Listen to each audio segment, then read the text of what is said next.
If Muhammad were truly a good prophet, why then did he vindictively curse the Christians and the Jews at his deathbed instead of asking Allah to guide them to the truth of Islam? I must point out to our listeners anyway what is actually obvious, that the reports that I shall be quoting are from the most authoritative Muhammadan Muslim sources, that all the following and other hadiths are the one-sided and unsubstantiated reports by the followers of Muhammad. Humanity does not have a single eyewitness report from Muhammad's victims, the Jews of Khaybar, who were either slaughtered, enslaved, or exiled. About 2 months before his attack on Khaybar, Muhammad failed in his attempt to go to Mecca.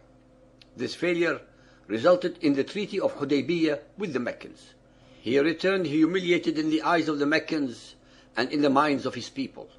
To uplift their defeated spirit, Muhammad told his followers that the events at Hudaybiyah were really a victory.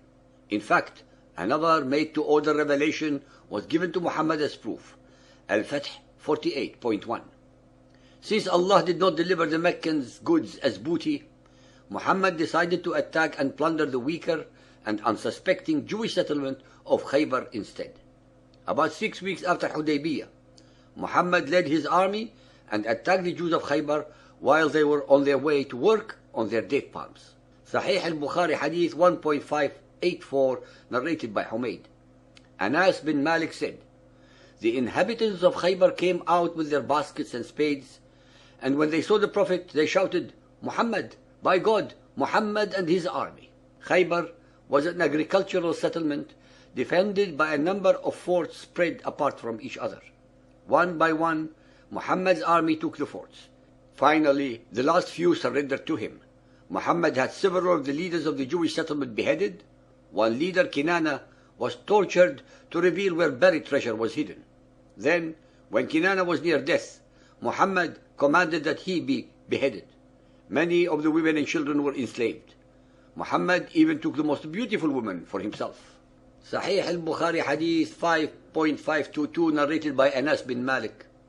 The beauty of Safiya bint Huyay, whose husband had been killed while she was a bride, was mentioned to Allah's apostle. The Prophet selected her for himself and set out with her. Safiya became clean for her menses, then Allah's apostle married her. Muhammad just had her husband, father, and menfolk slaughtered right in front of her eyes. By any standard of logic and morality, he raped her. Immediately following the conquest of Khaybar, a Jewish woman prepared a dinner for Muhammad and some of his men. From Ibn Sa'ad, pages 251-252. When the Apostle of Allah conquered Khaybar, and he had peace of mind, Zainab bint al-Harith inquired, "Which part of the goat is liked by Muhammad?" They said, "The foreleg." Then she slaughtered one from her goats and roasted it. Then she wanted a poison which could not fail. The Apostle of Allah took the foreleg, a piece of which he put in his mouth. Bishr took another bone and put it into his mouth. When the Apostle of Allah ate one morsel of it, Bishr ate his, and other people also ate from it. Then the Apostle of Allah said, "Hold back your hands, because this foreleg informed me that it is poisoned." Thereupon Bishr said, "By him who has made you great, I discovered it from the morsel I took. Nothing prevented me from emitting it out, but the idea that I did not like to make your food unrelishing. When you had eaten what was in your mouth, I did not like to save my life after yours, and I also thought you would not have eaten it if there was something wrong." Bishr did not rise from his seat, but his color changed to green. The Apostle of Allah sent for Zainab and said to her, "What induced you to do what you have done?" She replied, "You have done to my people what you have done. You have killed my father, my uncle, and my husband. So I said to myself, if you are a prophet, the foreleg will inform you. And others have said, if you are a king, we will get rid of you." Bishr realized that there was something wrong with the bad-tasting meat. He ate it nonetheless because he was fully convinced that as a prophet, Muhammad should have known or been forewarned by Allah of the poisoning. In fact, both the Jewish woman and Bishr were correct in believing that had Muhammad been a true prophet, he would have been forewarned. But Muhammad was a liar and hence died from poisoning. Moreover, why did the leg talk to him after he ingested the poison and not before? It would have been a true miracle if it had talked to him before eating the poisoned meat. The Apostle of Allah lived after this 3 years till, in consequence of his pain, he passed away. Ibn Sa'ad, page 244. And there has been no prophet but he has lived half the life of the prophet preceding him. Jesus, the son of Mary, lived for 125 years. And this is the 62nd year of my life. He, the prophet, died half the year after this. According to Muhammad, Jesus not only did not die on the cross, but he also lived longer than Moses. As was usual with Muhammad, he concocted stories as he went along. Sahih Muslim, volume 3, 54401. Aisha reported that when Allah's Messenger fell ill, he recited over his body mu'awwidatan and blew over himself. When his sickness was aggravated, I used to recite over him and rub him with his hand in the hope that it was more blessed. Ibn Sa'ad, page 265. Aisha used to say, when the Apostle of Allah fell ill, Gabriel chanted on him saying, in the name of Allah who will cure you and who will heal you from every malady and will ward off the evil of envier who envies and from smite of the evil eye. How is it possible or logical that Gabriel was praying without knowing that Allah had decided for Muhammad's death? Sahih al-Bukhari 2.472, narrated by Aisha. Allah's Apostle in his fatal illness said, Allah cursed the Jews and the Christians, for they built the places of worship as the graves of their prophets. Let us now summarize the events. Muhammad attacked Khaybar. He destroyed, murdered, plundered, tortured, and enslaved many people. The Jews were not preparing to attack him. They were ambushed. A Jewish woman whose family had been wiped out by Muhammad put poison into a goat and fed it to him and others. Muhammad ingested some of the poisoned goat and began to feel its effects. He died 3 years later as a result of the poisoning.